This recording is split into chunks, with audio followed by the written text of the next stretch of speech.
Welcome, welcome. Watching with Styles. Yeah. JD, I know I'm a couple minutes late. I apologize. But let's get into it. First, let me say something quick about what's going on. It is great news to have the news that we're getting with the amount of players coming back. That to me says a lot about the culture. It says a lot about the coaching staff and the environment that they have created. Because easily these guys could just bail the program because they're just sick of it. But obviously they like being around the program, they like being around the coaches, they like playing for the coaches, etc. So that is no doubt great news. But like I said, I think I put on the fleet. Don't get it twisted though. This is these guys trying to improve their stock too. I mean, let's get real. They also trying to improve their stock. But for all these guys to come back, man, it makes me excited again because I thought this was going to be a special year, and next year was going to be not a down year, but take a half a rung of a step back. But with all these guys coming back, this is going to be another special year. Then we get some excitement with a new OC. Getting all these defensive players back, it's going to be special. So enough talking about me because what we come here for is for this. So let's get into it. As I said, I think on Wednesday of last week, it's going to be tough for NC State initially because they have no idea of what we run or what tendencies that big dog it will have, and it proved to be advantageous in the first half, and we didn't totally capitalize as much as we should, and the second half was a little bit different because they had some tendencies that they got from the first half and some plays that we like that big dog wanted to run. So let's get into it. This is a play that Big Dog liked to run, this jet sweep with Ali. And one reason because that 3-3-5, with the 3-3-5, with these guys being so stacked in the box, I'm thinking they felt like they could potentially get to the perimeter and hit something. But a lot of teams run this in ACC. I'm sure NC State was cognizant and ready for this. So first play, jet sweep. Now, the one thing I like, and I tweeted this out, the one thing I love about this first drive is this tempo. I mean, you know it's good when the cameraman is not even ready for the first snap because he knows our offense is a plotter. But nope, we go tempo. Now we got them on their heels. I wish we would have continued to do this more in the game. So now, this is what happens with this defense. It is difficult to block, especially when they know there's no threat. We have 1, 2, 3, 4, 5, 6. They have 7, potentially 8. And if you see later in the game, this guy here starts to ease on up because there's no deep game from us.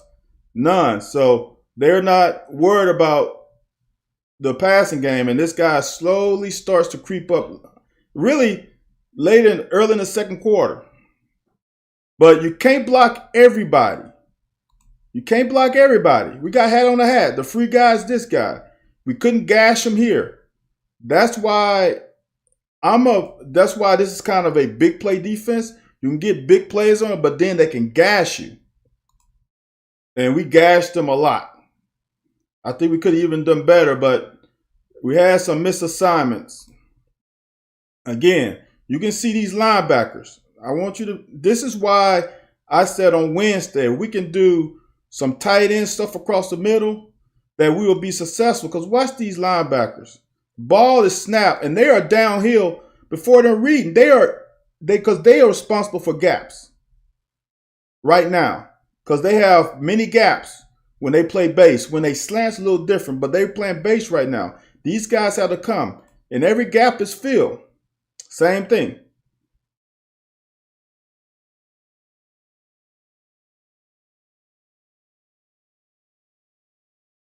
Now, one thing I thought we would do also is maybe spread them out a little bit more. So then we'll have to, one of these guys is going to have to get out. Like if they got this 3-3 now, 1-2-3, 1-2-3. If they spaced out a little more, this guy will have to disengage from this area, or we will know that it's probably man to man. 3rd and 3, just watch. This is I'm gonna say this. This was prevalent throughout the game, really, and we got lucky that it didn't come to burn us. Not knowing our responsibility in plays, you can see Ali up at the top. Let's see if I can get it. See how far back I can. So Ali is right now. He's motioned to the sideline. See if I can get it further back. He's right there, motion to the sideline, trying to say what we're going to run. Now, this is the worst mesh play I've ever seen. And we're not the only ones that have done. North Carolina State does it later. We got 3 guys right here. Someone ran the wrong route. I can't tell you who. I don't know if it's Rig or if it's one of these 2 guys ran the wrong route. And Daly also didn't run the wrong route. Something was wrong. I'm going to say Riggs ran the wrong route because it seems like Ali was going to come shallow. You want shallow, then right above. But Riggs came deep. I don't know, man. This was a cluster. Not good. Wow. JD comes with the news that Terry just announced he's taking an extra year in transferring. Wow. I like the kid. I'm going to wish him nothing but success. I actually like that more than him not taking the extra year. I'm happy to see that. I hope he can go somewhere and succeed because he did some great things for us. That's a horrible mesh route. That's horrible. Luckily, we got and the thing about why we couldn't go deep with a free play is because the routes were all across the middle. There was not a deep route option.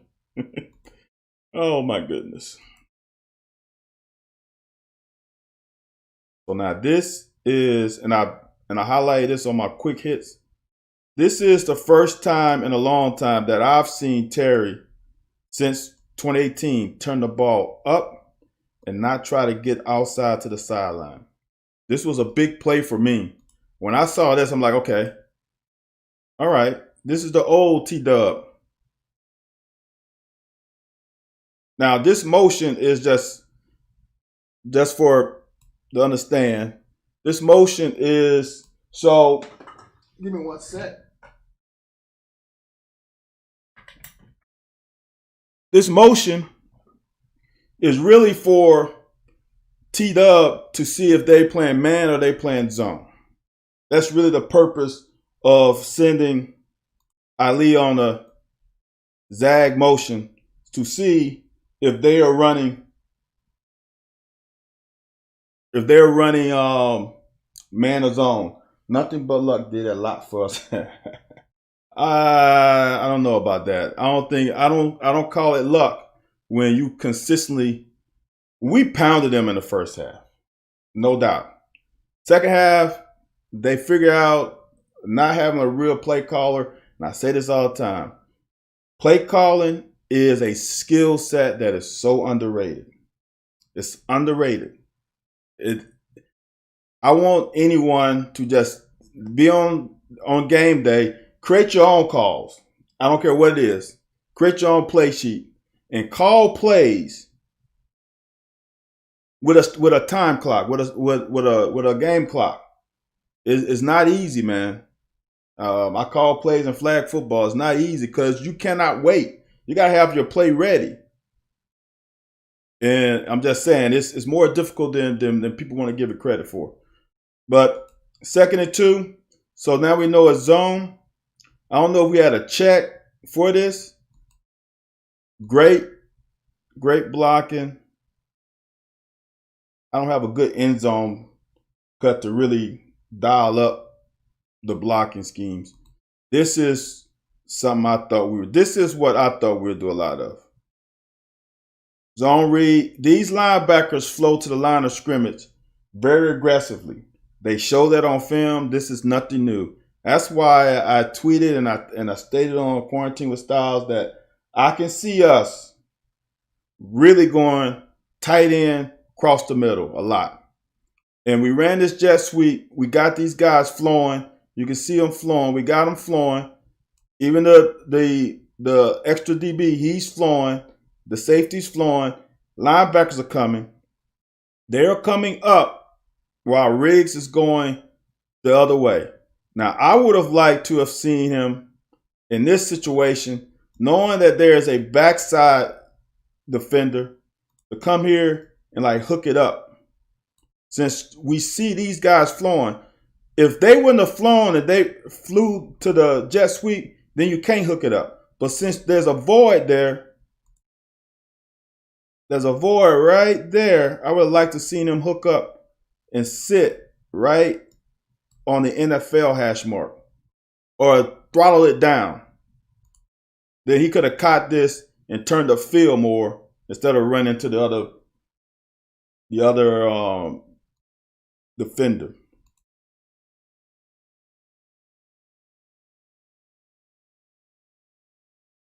So, like I said, this is a defense that is built on. This is why it's so tough, because you have no idea what gaps these linebackers have. He can slant, he can have this gap, he can slant, he can have this gap. So it's hard to really dictate who you have to block. And on this one, he blitzed and we comboed this nose, which if this is why assignment football is so good. If he would have chipped, then came off, now we got something. But that's not what we did. We had a lot of this miscommunication. See this? I don't know if this is Kennard's fault or I'm not sure who's that guard. But this is what happens. Oh, don't tell me I'm about to lose my software. I sometimes have this issue, and it looks like that's going to happen tonight.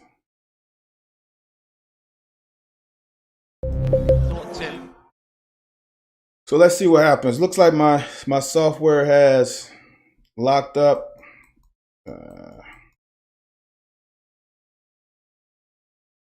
Give me a second. Let me see if I can cue it back up. But it's that defense is difficult because of the one reason is that they stack those linebackers on top of the forward technique and the nose guards, and it's very difficult to pre-snap dictate where they're going to go.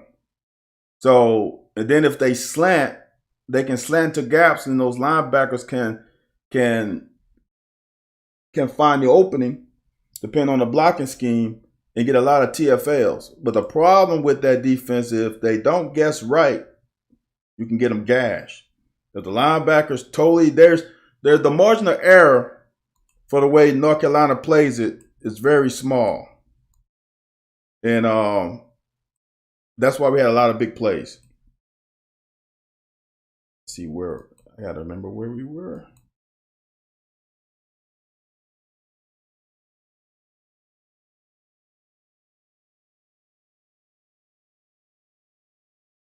Okay. This is the problem when you run this all by yourself. I think this is the mesh route. So we further along than this.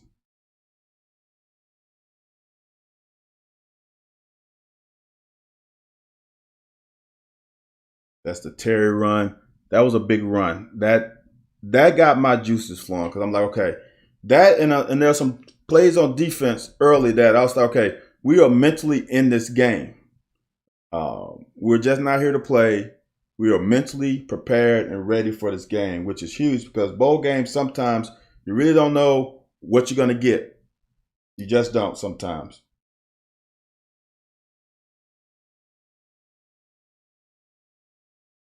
So that's a big play by them. It gives them 3rd and 5. Unfortunately, but I said this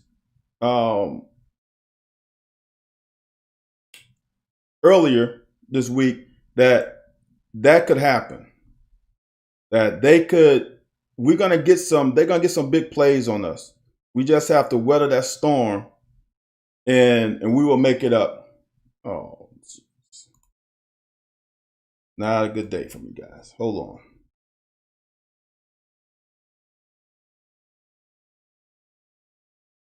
Hold on, guys.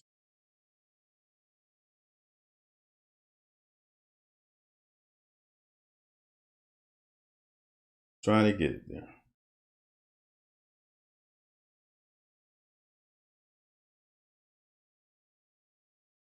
All right. This is gonna turn from watching with Styles to just talking about the game because my software is having problems. So this is gonna be a quickie, or if you guys have any questions, you can hit me up on YouTube. You can hit me up on Twitter, and let's go that route because I'm not gonna waste everyone's time with this software not just working. I don't want to go back and forth. So let's talk about it. I'm not shocked that Kennard is coming back. Here's the reason why I'm not shocked that Kennard is coming back. Because he has a high ceiling. But right now his floor is low. And there's too much gap between the floor and the ceiling. So it'll be best for him to come back next year, which he is, come back next season and close that gap. Improve on his fundamentals, improve on his footwork, improve on his pass pro. And he has the floor of being like a 2nd round pick. Right now, he would have probably been, I'm thinking, late 3rd, maybe 4th round. That's a lot of money leaving on the table to just come back for 1 year. So I think that's the reason why he came back, and the reason why other guys didn't come back. Like Drake Jackson, there's not much more he can do. His floor is where it is. His ceiling is where it is. He can't improve. He can't get any bigger. The only knock on Drake Jackson is his size, and he cannot get any bigger. But his technique, his fundamentals, his IQ is off the chart. He is going to make some team very happy because he's going. People want these bigger guys for center, and I understand, especially with a lot of teams running 3-4s with a huge nose guard. But he's proven that he can create leverage because he's so quick and fundamentally sound. The same thing with Landon Young. He's played for so long. He's got so much game film. He had that 1 injury year, but he has so much game film because he's played so much since he's gotten here, that there's not much more he can show. He's solid. He's not going to prove his stock to be. Kennard has the ability to be a potential 1st round pick. Landon Young doesn't have that ability to be a 1st round pick. He can go in the 3rd, possibly. Possibly if he does well at the combine and does well in testing, maybe he can get fortunate enough to get in the late 2nd, but he's really probably a 4th round pick. 5th round pick. But that's just what it is. That doesn't mean anything. That doesn't mean he can't have a long pro career, but the tape and I'm sure the measurables are going to be what it is. And when you're drafting 2nd round pick, you want some crazy elite measurables. And I don't think Landon Young has crazy elite measurables. He just is a workhorse and a solid player. Solid players go 3rd, 4th, 5th, and can play for 10, 15 years. That's just, it's not to say he won't play long. It's just, that's just how the league is. Just like basketball, you know, they are drafting off of potential. So same thing with Q. Q, there's not much more he can do at nose guard to improve his stock. He is what he is. It's going to be interesting to see how high it goes or how low. It's going to be interesting to see where it goes because I can see him going high, but I can see him going anywhere. It's going to be interesting. I'm not sure. I'm not sure where the level of Q is going to go. So so it's going to be interesting. Now, the same thing to me is with Boogie. Same thing. If Boogie tests well, Boogie can get drafted. I'm not sure where he's going to get drafted at right now. But I also don't think he can come. The thing about coming back, if you come back, you get more, you can get evaluated even more and potentially hurt your stock. So if he's reached his potential and he doesn't have another jump to go, it's best for you to come out. So that's why I think he's coming back. I think Corker has the same thing. I don't think Corker, you know how I feel about Corker. I've been on the bandwagon before everybody else. I don't know what to say about him. Because one thing, safeties are not valued unless you are just a guy who can play, who can cover, who can play in the box, who has range. Now, Corker can definitely play in the damn box. His cover skills, I'm not sure. With the way offenses are in the league now, you got to be able to cover. And I'm not saying they're bad, but there's a different level on the next level. Trust me. I never forget with the Bears, I took for granted tight ends because I'm like, oh, tight ends, and when I was playing, they were good, but they were not excellent. Then I get to the league, and the freaking tight ends are big A receivers, and there's a difference. And I'm glad to see him come back because that guy, like I said, I was president of his fan club a couple of years ago. He can flat out ball, flat out. Now I'm just saying, it's a different level to go to the league.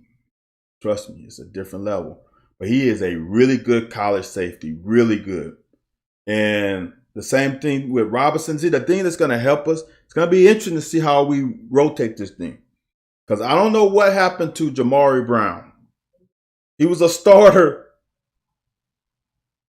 in, that'd be 2019. That's when Eccles came. And Eccles and Dort ended up being the starters. Then Kevin Joseph came. And Kevin Joseph and Eccles ended up being a starter. We still got Dort. But then Valentine and Phillips are supposedly jumped in front of Brown. But it's going to be interesting to see if we move Mosley back to corner. And do you put Robinson? Well, what do you do with Robinson? He's going to definitely play nickel. But what do you do with Robinson? Because Vito is coming. Vito is coming.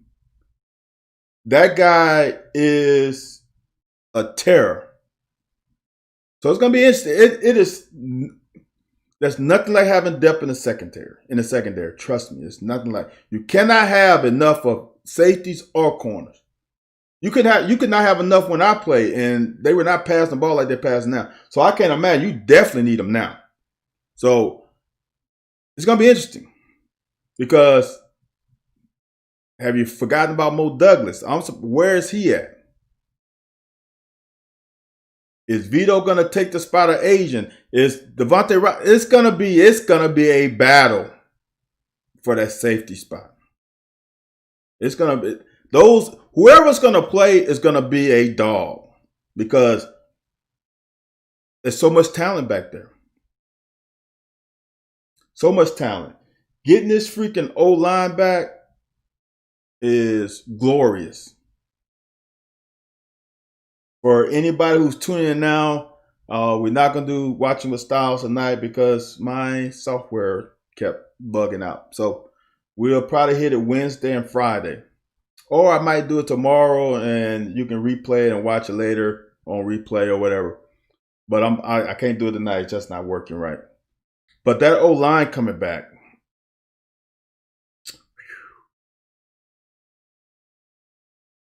that's huge. Because the thing it does is it adds depth. Now we got depth again. And it gives the young guys enough time to get another year in the weight room, another year under their belt with the system as well as a new system. A new system. The off season is huge. Trust me, the off season is the biggest. Your biggest leap is from your freshman year to your sophomore year. So all those D linemen, Oxidine, Josiah, Rogers, they're going to make a big jump next year. A big jump. They're going to be able to handle SEC offensive linemen. We had some trouble. Them young guys had some trouble. They got baptized by a couple teams this season about what it is to play on this level. And I think this extra this off season is going to help them tremendously. Getting in the weight room from February all the way up to fall camp is going to be humongous for those guys. And it's going to show on game day. And we didn't have the film, but I am tough on Bully because Bully can be a bully. And he has flashes. He will go one or two plays where it's like he is a man-child. We need Bully to do that all the time, every snap he's on the field. Not just some of the snaps, every snap. And I'm not sure. I thought if Phil Hoskins going to this bowl game, he's pretty much deemed himself ineligible. I thought that was a rule. I'm not sure. But if Phil can come back, this defense has a chance to be special. This defense has a chance to be special. With the biggest loss, with Pascal coming back, I'm telling you, Weaver and Wright, Boogie's going to be a big loss, but we got talent out there. Then we got Anelli. Then we got one of the incoming freshmen, which is going to be tough for him to come right away. But you can put freaking Vito there sometimes. This is going to be an offseason, going to be big for him too. That defense, if the corners can hold up, and this I say this all the time, being a former corner, you can be the greatest corner in the world, but if your front isn't providing pressure, you're gonna get beat. You're gonna get catches. You're gonna get caught on. But with the front, I think we can have again with Pascal coming back, and don't forget about Gibson and Rogers, Oxidine. We got some talent up there. And I think we can create some pressure. And Weaver and Wright are no joke. Getting them some more playing time. Well, Weaver's going to be tough coming back, right? He's got that knee injury. But I guess we're going to have to find another end. I don't know if that means we're going to go to the transfer portal, or do we believe in the guys that we have? I forgot about Weaver having that knee, that ACL deal. But that defense still is going to be special. When you strong up the middle with Davis, Square, Corker, and Vito or Asian, whoever fills that other spot, when you strong up the middle with Bully handling that anchor, you're going to be great. Offensively, it's going to be interesting. Like I said, the great thing about next year is that how can you game plan us? We have no film. Cohen has no film. The latest film he has is Maine. And if you think we're going to run the Rams offense the first year, you're kidding yourself. Those are professionals. And they have trouble sometimes. Those are professionals. We're going to run a foundation, probably a mix of what he ran in Maine and what he learned from Sean McVay. It's probably going to be a blend of it and a blend of what we run well now. So it's going to be a blend. It's not going to be that Rams offense, trust me. It's going to be interesting to see if he runs it from the pistol or he's going to run from under center. It's going to be interesting. But 5-6 after the stuff that we had to deal with off the field is huge. I still think I'm not satisfied with 5-6, but I understand 5-6. We should. I mean, there's 3 games that we shouldn't have lost. We shouldn't have lost the Auburn game. Scored a touchdown before half.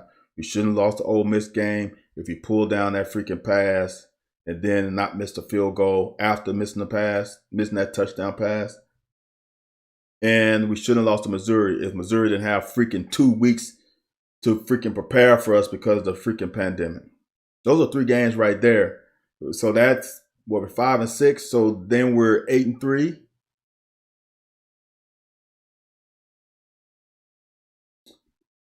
But it is what it is. And having this was double Christmas, getting the word that a lot of these guys are coming back. Now, I don't know how it's going to affect the freaking 85 scholarship roster. It's going to be interesting. Like, how they going to deal with these guys coming back? Because there's like six guys coming back? Well, not 6, because those were juniors. Those were counted anyway.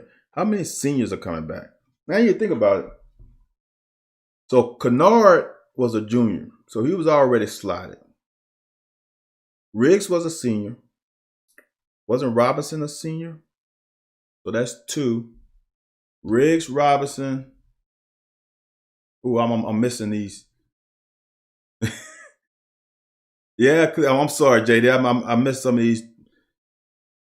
these comments. Can't wait for Vito's sophomore year. I can't, dude. I stated it. I have never said this ever because I played with Melvin and I got hit. I was collateral damage from Melvin too, and that shit hurts. I'm telling you. And that guy, I'm not playing with him, so I don't really know hands on. But from what I saw, he hits like a dog. So I can't wait either. Valentine showed some aggressiveness, which I like for a corner. From JD too. BT Mac, I appreciate it. Yeah, I like aggressiveness from corner. Is just not freaking pass. You gotta help in the run game too. And it seemed like Valentine is a willing hitter. We need more than an average passing game. We need more than an average passing game. We need to be right around 200 yards a game. 190 to 215 is the floor. It's the floor. But in order to do that, you also need someone to stretch the field. And I hope that we see the great thing. Here's the great thing about a new system. Everybody starts on the same level. The freshmen, hopefully I know some of these freshmen are coming in early. The veterans and the freshmen are starting the playbook at the same time. The veterans don't have an advantage for being in a system an extra 2 to 3 years than these freshmen. Everybody's starting on the same footing. Hopefully these freshmen can push some of these guys, get some playing time. Because a couple of these freshmen has some stretch the field game, blow the top off of coverage. We don't have that on this team right now, at least who played. I thought Tay Crooms was going to be that guy. I heard Cummings had some speed. They just haven't shown on Saturday. They haven't played. So it's going to be interesting. We need better than a freaking average passing game. That's right. Thank you, JD. I forgot about Jordan's brothers coming. Is he going to play outside linebacker or is he going to play with his hands down? He could be a great jack, though. He could be Josh. He could be the Josh. I don't want to say it, but I'm just going to say it. He could be the Josh Allen type because he is a big kid. That would be nice, and have Jordan Wright play the other side like Boogie. That would be nice. Florida is gonna be interesting. Florida is gonna be interesting because Mullins got lucky with Felipe Franks getting hurt against us. He got lucky. And I'm not sure that they have a quarterback next year that can be. I don't know if Jones can be the dual threat. He can run the hell out of the ball, but the passing one and reading defenses, I'm not sure. I had us beating Florida before the season because I didn't know about damn Kyle Pitts. He's a difference maker. And you think about it. Think about that game in the swamp. How close that game was before the freaking punt for a touchdown before half. Think how close the damn Georgia game was. With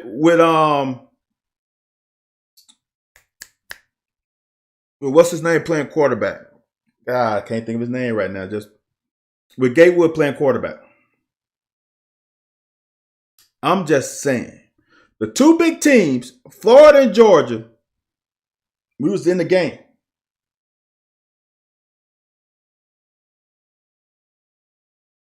Have you heard about? I've heard about Khalil Branham. I'm not sure he's a speedster. I seen him run. He's a good route runner, but we need someone to scare DBs. That's what I'm saying. We need someone to scare DBs. We need as many receivers as we can get, though. I feel like, and it's way too early. I feel like with this defense and with that offense being new, I'm telling you, the first half of the schedule is going to be tough because here's what you got to think about. This is what happened last year with Graham. This is what you heard last year with Graham. Here you go. It is difficult to prepare for something you don't know week in and week out. Because what happens with an offense is you evolve. You start progressing the offense every week. So the first week is going to be an offense that Cohen is going to create, right? He's going to have plays. He's going to have plays off of that play as he goes through the season. So we might run, for example, like we ran the jet sweep, run a jet sweep, run a jet sweep. Now the play off the jet sweep is the fake the jet sweep, pop it to the tight end. Now the play off of that is fake the jet sweep, tight end, maybe bring another guy behind him. Or maybe fake the jet sweep and Ali keeps going and we pass to Ali after looking, downfield, pushing all the secondary back. That's a progression to the offense. You build on your offense. That's what happened last year. We build off of the running game. Every week we had a different wrinkle to what we ran the week before. And that's what's going to happen for this first 6 games of the season. We're going to keep building. It's going to be hard to game plan because it's going to be changing. Because the Cohen's going to get comfortable. The player's going to get comfortable with running the next evolution of this playbook. With Terry going into the portal, what do you think is ceiling and floor for the team? Hold on, Josh. I got one more here. BT Mac, any truth to these rumors about Wandale Comer, or is it just smoke? BT Mac, I have no idea. I'm not in that. I'm not on the streets. My ears are not to the streets with that. I have no idea. I'm gonna have to go with who the guys who specialize in this, what they know. I have no idea. It would be nice because I saw him in Nebraska. He has some juice, and it'll be nice to have an extra juicer on the team. Because Ali is not a number one. He is a solid receiver, but he's not a number one receiver. We need a big dog number one receiver that takes the pressure off for everybody else. Okay, Josh, you asked, with Terry going to the portal, what do you think is ceiling floor for the team? It all depends on where he goes.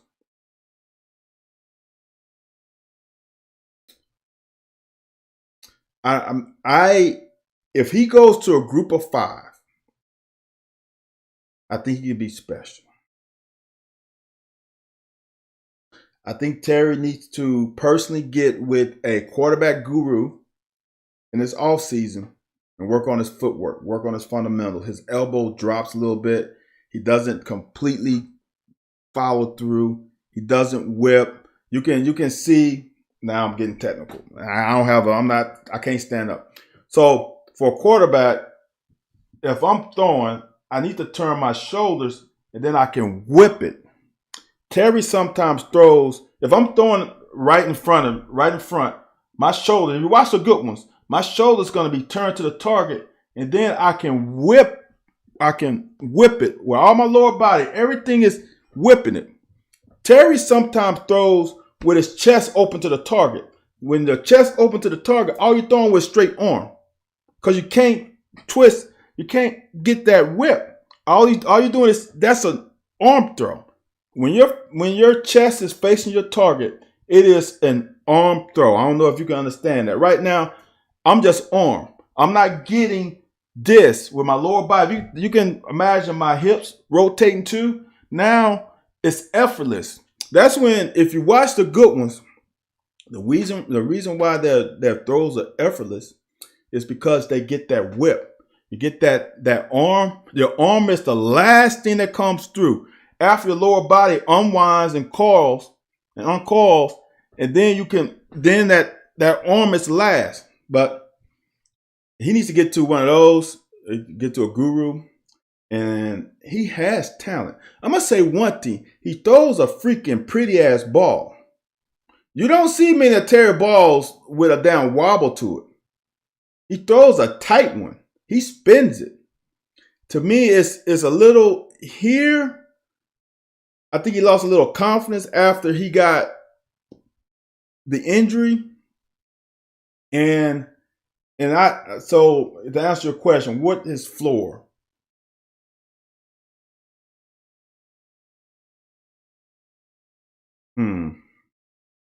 Trying to think of someone I can compare him to.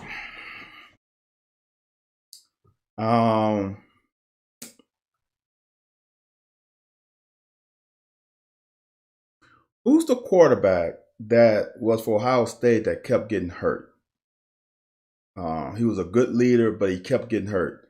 He reminds me of him a little bit.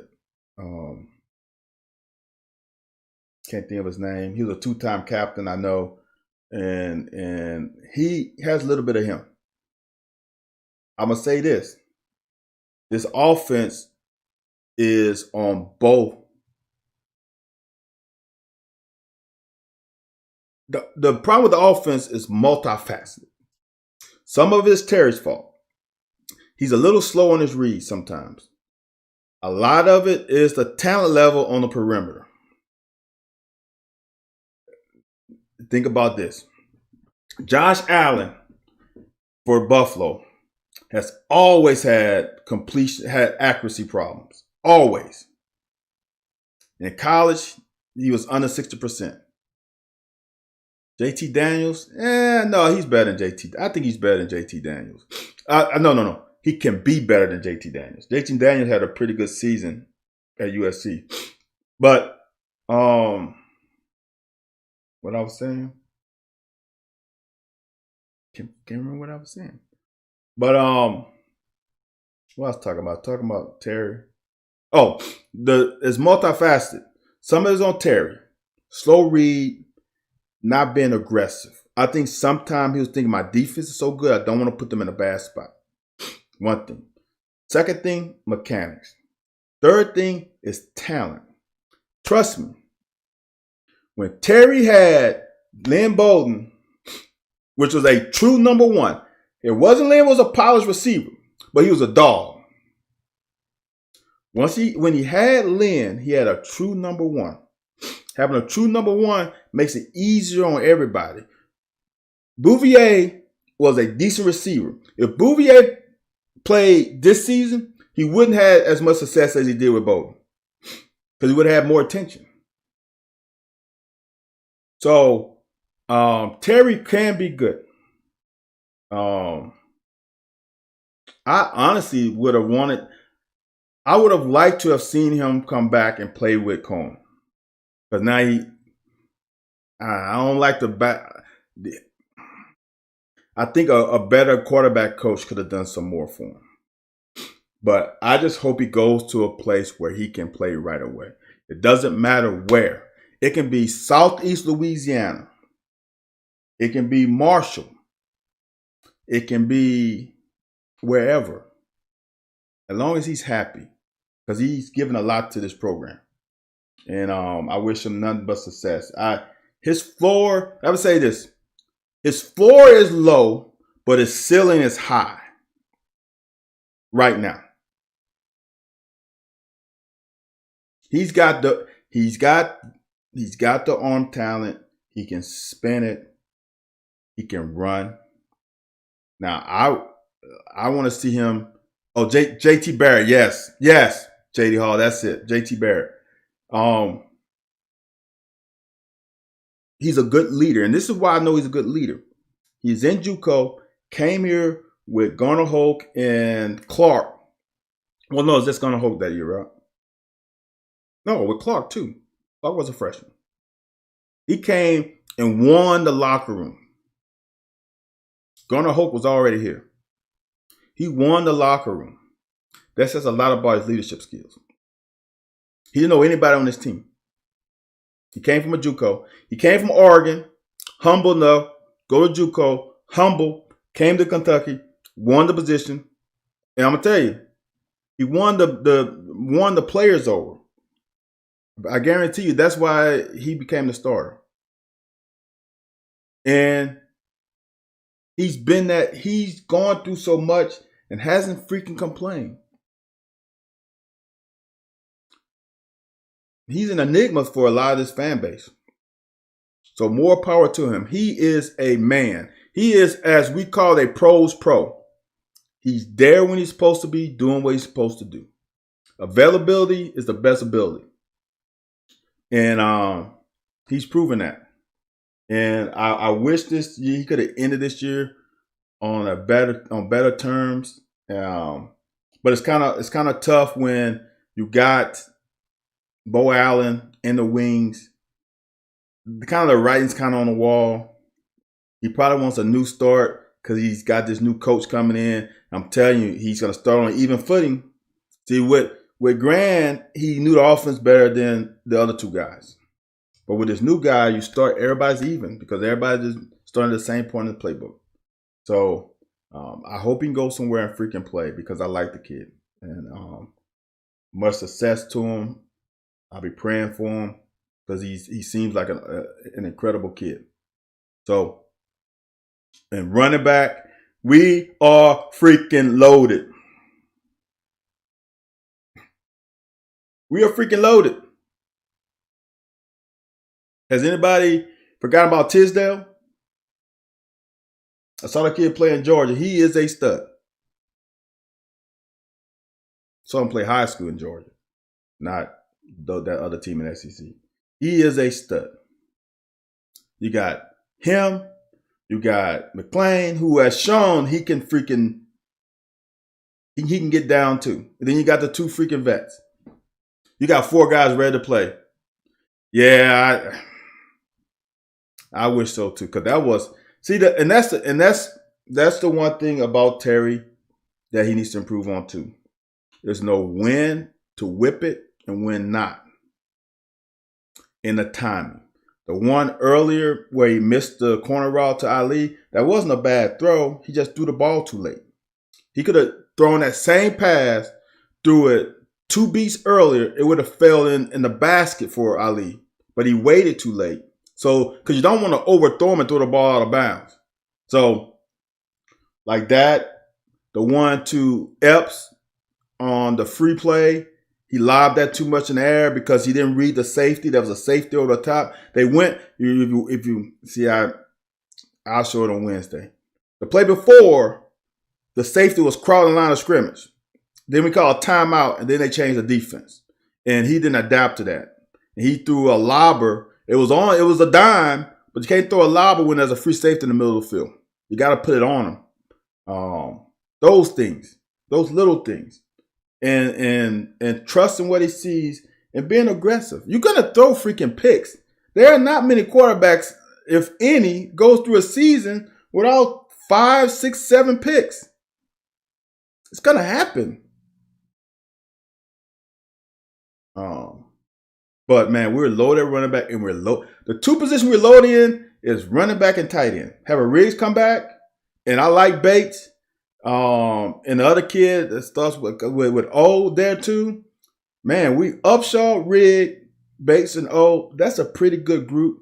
The one group that we gotta a wide receiver.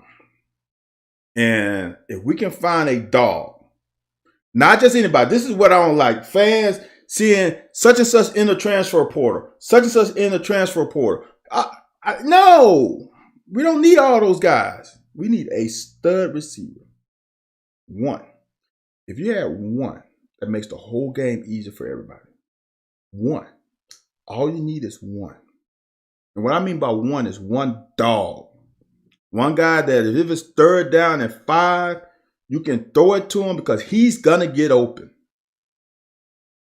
That's what we need. All right, guys, that's all I got. I appreciate all the questions. JD Hall, BT Mac, I appreciate y'all on YouTube chiming in. And Sarah and Josh on Periscope. We need a field goal kick. I mean, wouldn't Ruffalo come back? Wouldn't he come back? He's on scholarship. He's a walk on. Well, what happened to Chance Poore? Is Chance Poore a senior or underclassman? No. Is that guy coming this year? Did we get a kicker from Kentucky? Is he in this class or he's in the next class? Well, we did get a kicker from Kentucky who seemed to be pretty damn good. I'm not sure. All right, guys, you can continue to hit me up on Twitter, but since the freaking video wouldn't cooperate, couldn't do the breakdown, but I promise you I will do it on Wednesday or maybe Tuesday and Wednesday. I will see. Appreciate you guys watching. Appreciate the questions. And I will see you guys on, don't know yet, Tuesday, Wednesday. Thanks for tuning in. I really appreciate it.